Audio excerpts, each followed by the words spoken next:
Hello everyone, I'm Brian. Today I'm reacting to Karma in Dream versus Karma in Waking. Sorry, it's supposed to be Karma in Relative and the Absolute. So, without reading that, I was reading Karma in Relative and Absolute. So, when I think of Karma in this way, before I actually reacted to the last night's video from Swami Ananda here is, what is the Absolute Karma and Relative Karma? I think of it in the two planes he talks about, Absolute Reality and Objective Reality.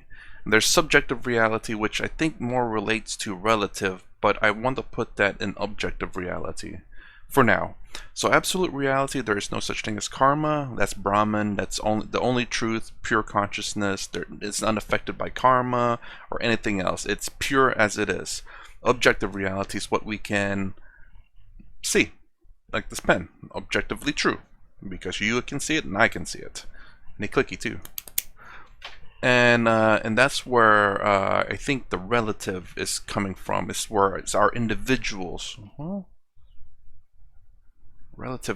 individual perspective is usually, I say, subjective. But maybe that one, maybe it's between these two, because these two are the worlds that we live in. Again, the pen being objective reality, and this unicorn right here that you should be able to see is my subjective reality. But relative in terms of the personal level, absolute in terms of Brahman. Well, Brahman. Alright, let's go ahead and watch this. That's my understanding, initially. Dream and waking world. Dream subjective. The question is about karma in the dream versus karma in the waking. First thing, I'll give you a key to understanding Advaita Vedanta. Advaita talks about different levels of reality. Often our confusions arise because we mix up levels of reality. Our questions arise because we mix up levels of reality. What are levels of reality? You see, by mistake, you see a rope as a snake. The rope is at one level of reality, and the snake which you see is at a lower level of reality. So Advaita speaks of, say, for example, three levels of reality. The absolute, in Sanskrit, Paramarthika. The only thing that is the absolute is Brahman, or Atman, or the awareness, or pure consciousness. All one and the same thing. Objective. That's the absolute. I'm sorry. The second level of reality which Objective. Vedanta speaks about is the transactional, or the empirical, or the relative. Vyavaharika. What is Vyavaharika? Right here, right now. The rope is part of Vyavaharika reality. Right now we are sitting here and talking about question and answers, and we're thinking all of this is Vyavaharika.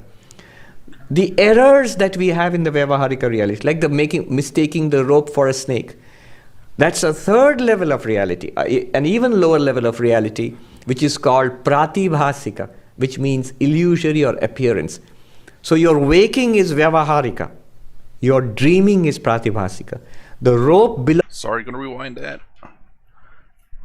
More time. It's called Pratibhasika, which means illusory or appearance. So your waking is Vyavaharika, your dreaming is Pratibhasika. The rope belongs to your waking reality, Vyavaharika, relative reality.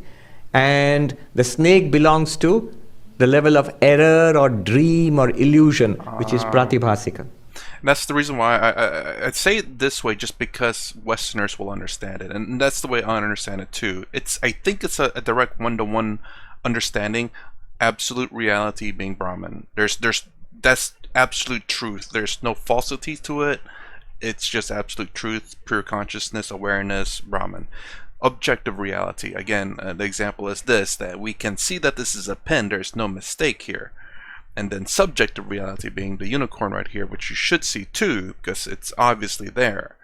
But subjective reality being like what I thought I saw something, or when someone's hallucinating. To them it's true, but to you it's not. Like this unicorn, it's absolutely true. It's right here. The rope cannot be a snake.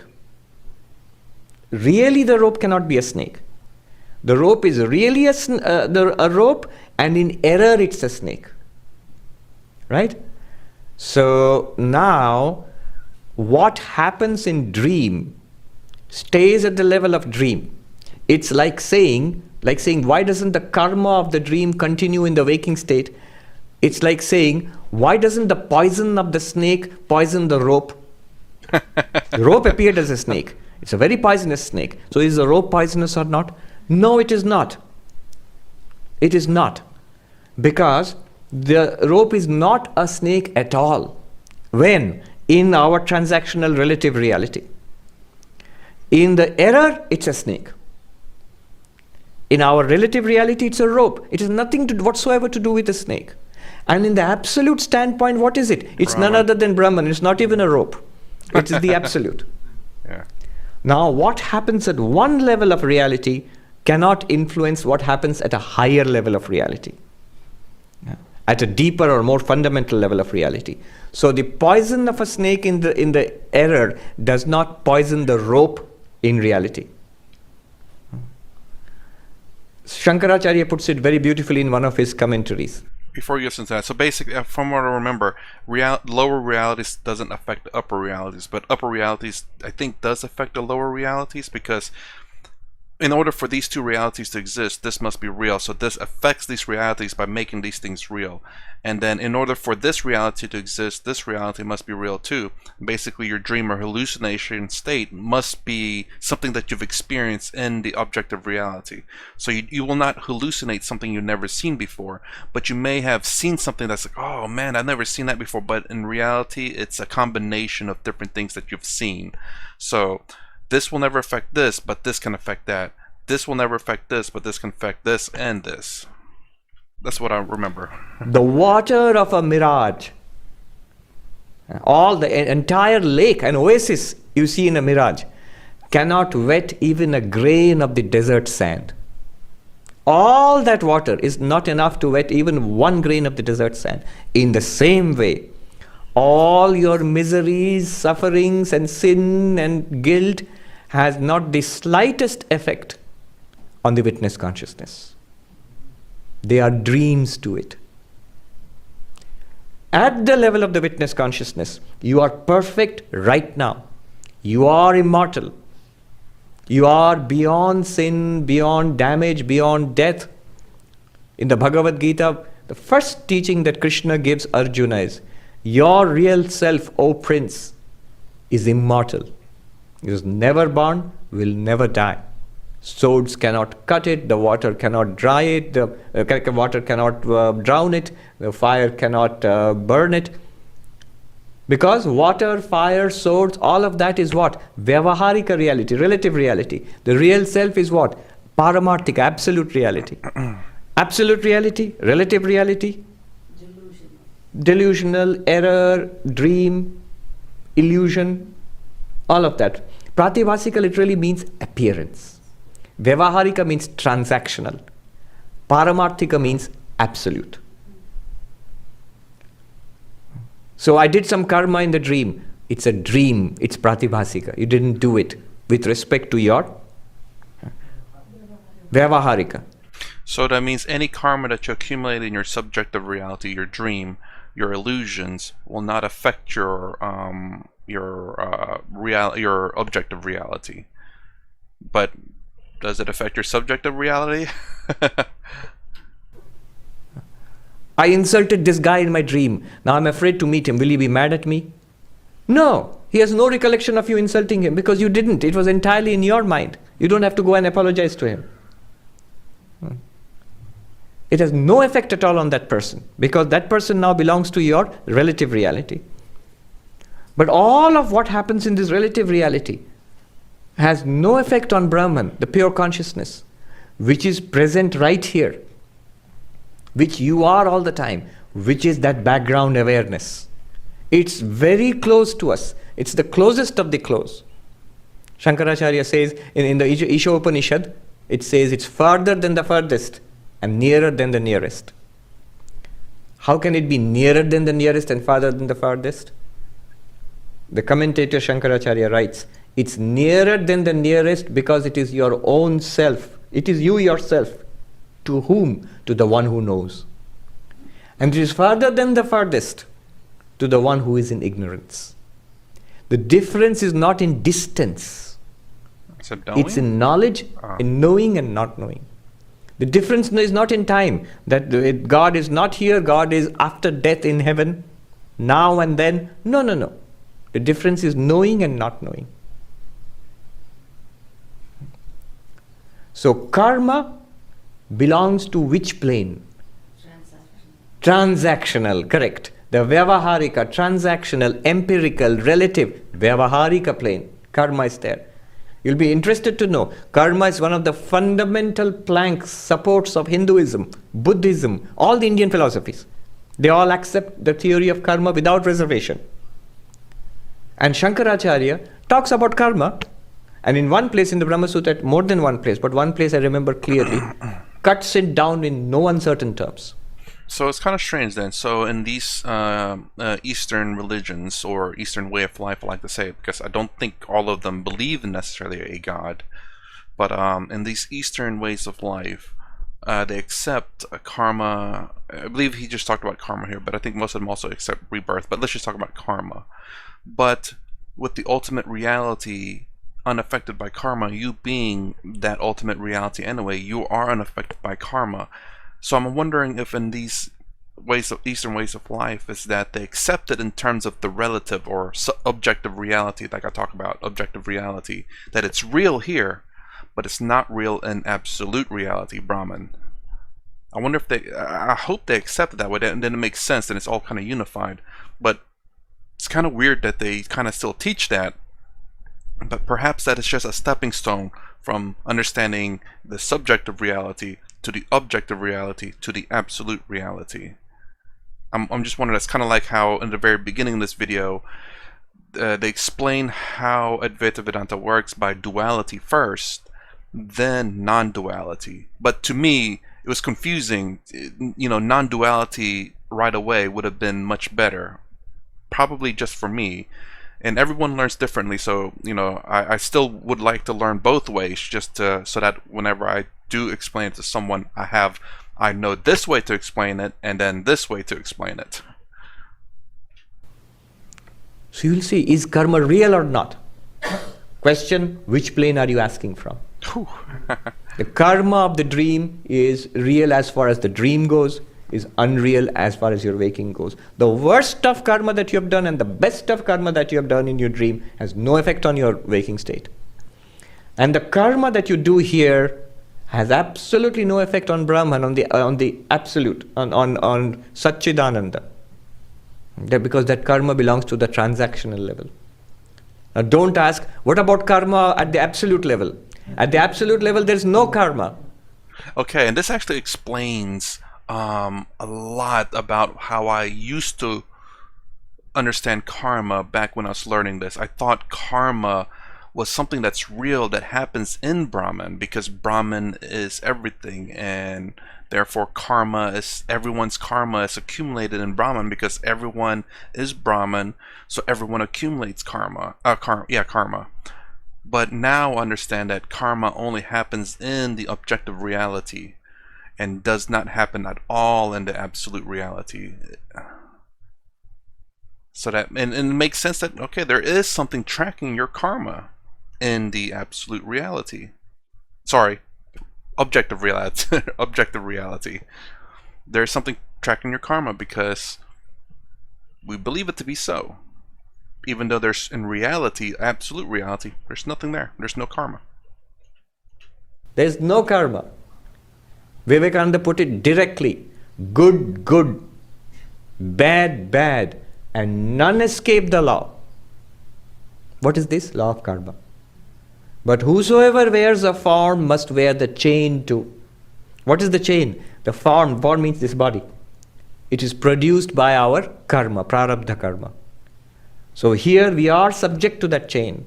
Our lives will proceed on a narrow track. It will proceed on this narrow track, and what will happen on this path is because of our past karma. Of course, we have free will to respond to it as we, and that will generate further karma. Which track you will get switched to next. But and extending that metaphor, God is the one who does the shunting. I don't know, in Indian Railways do that. There's a guy who does the shunting, who shunts your train from this track to that track, changes the track. But from the absolute point of view, there is no karma. Absolutely no karma. All right. Okay.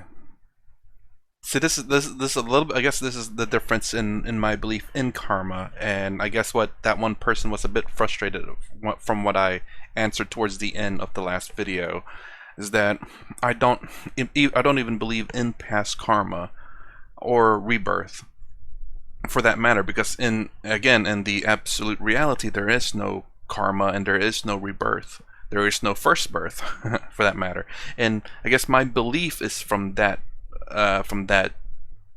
segment, I suppose. But I do believe in certain aspects of karma, which is your genetic karma. You know, if you have bad genetics, you'll probably inherit that from your parents, your grandparents, or from your ancestors.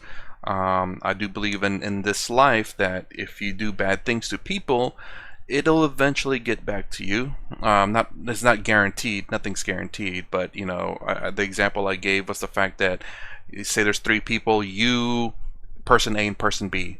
You see person B beating up person A, but you were very friendly to person A, and then 20 years down the road, you see person A was a CEO of a company that you applied for, and you and person B, the bully, applied for that job. And the person A notices that, oh, the bully applied for it, I'm not hiring him. Oh, you applied for it, I'm hiring you because you've been kind to me. And that's karma in that life. And So I'm sorry to interrupt you. Let me complete the quotation from Vivekananda. Good, good, bad, bad, and none escape the law, but whosoever wears a form must wear the chain too. Very good. Up to that, conventional religion, karma. But where does Vedanta come in? Where does Advaita come in? Next line. He says, but far beyond name and form is the Atman ever free. That thou art, sannyasi bold. Say Om Tat Sat Om. Right now we know what he means. If you got even a bit of that meditation, of the background awareness and the sounds and all the experiences of your life floating by, the experiences of your life, the people and the things and the thoughts and what you say, what you do, whatever is happening in your awareness, all those things are past karma, generating all of that. The awareness, the unchanging light which you are, that is the Atman. That's ever free, completely untouched by karma, as the bright blue sky is untouched by clouds floating past. That thou art. Right now you will say, no, but this problem, that problem. Who is saying this problem, that problem? Mind. Subject to karma or not? Very much so. Forget the mind. Thought I was going to say I is saying that, and I is unaffected by the mind. Well, yeah, unaffected by the mind and karma. Alright, so again, this reinforces what he said in the last video, and reinforces some of the topics, I'm sorry, not topics, but some of the comments that was said a long time ago that I remember that really sticks out in my mind about the fact that karma is not real, which was kind of strange because in what he just said about, you know, Buddhism, Jainism, and Hinduism, that karma and rebirth, or he said karma and rebirth potentially, but karma is believed in all of those, but yet it's not real. So why do you believe in something that's not real? And I think the explanation is probably it's a way to explain the three stages of subjective reality, objective reality, and absolute reality. That we are living in the objective reality, we objectively see this pen, and that karma only affects this. And I like the fact how it logically makes sense how the ultimate reality or absolute reality can affect everything down below, but the lower realities doesn't affect everything above it. So your dreams don't affect your waking world, and your waking world doesn't affect your Atman. It's just the reality, Brahman, absolute reality. Yes. Alright, anyways, that's my reaction to karma and the relative and absolute. I'm starting to have I think a very good understanding of karma. I will not say absolute understanding of karma, but a pretty good understanding of karma now. Although it's kind of weird to understand it, but then realize that it's just fake, it's false, it's not real. It's really weird to try to learn something that's false. Again, like the two things about duality and then a non-duality. Why do you need to learn about non-duality when it's false anyway? Why don't you just learn about the reality, which is non-duality? That's my thinking back in the day. It's like, it doesn't work for me. I don't, at least not in this case. But yeah, I guess maybe some people need to understand duality before they can understand non-duality. Anyways, that's my reaction to this video. If you like my content, please consider subscribing. Thumbs up, thumbs down below. Thanks for watching. I'll see you in the next vid.